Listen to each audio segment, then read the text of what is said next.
Mais permettez-moi quand même de dire quelque chose. Aujourd'hui, il faut que les Maliens qu'ils comprennent que leur pays est en guerre. Moi, j'ai l'impression que c'est quelque chose qui n'est pas compris. Notre pays, c'est un pays qui est en guerre. Ce n'est pas une guerre conventionnelle. Des armées qui se battent.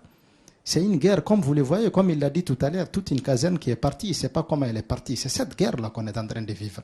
Mais moi, j'ai l'impression, quand vous tournez à Bamako, dans les administrations, mais vous n'avez même pas l'impression que les Maliens ont pris conscience du fait que 2/3 de leur territoire est en train de brûler, que leurs concitoyens meurent à longueur de journée.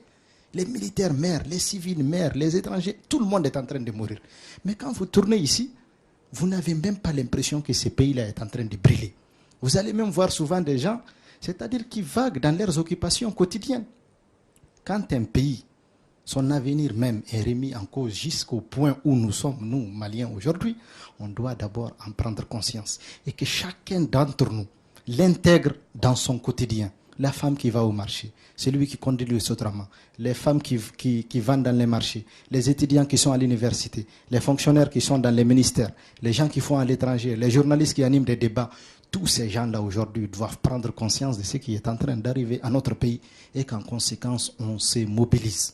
On se mobilise pour essayer de trouver des solutions à ça.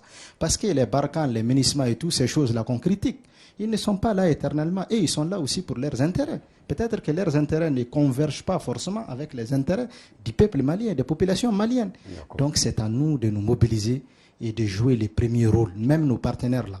Moi en tout cas je connais beaucoup parmi eux, ils n'empêchent absolument rien du tout. Mais nous-mêmes on doit prendre notre responsabilité et faire en sorte que ces gens-là qu'on puisse les attirer vers ce que nous on souhaite pour notre population, pour notre pays. En ce moment, non, on pourra les remettre en cause. Mais dans les conditions actuelles, nous-mêmes, on ne fait rien pour sortir de cette situation. Et comment est-ce qu'on va accuser les autres? Alors que nous-mêmes, quand vous regardez notre quotidien, moi, je ne sais pas ce que les gens font aujourd'hui pour que leur pays sorte de ça, à part venir dans des grains et parler. Mais parler, c'est bon, il faut agir. Et il est temps que les gens agissent. Merci. Merci, monsieur Acharatoumane. Professeur Ndiaye, nous entamons maintenant.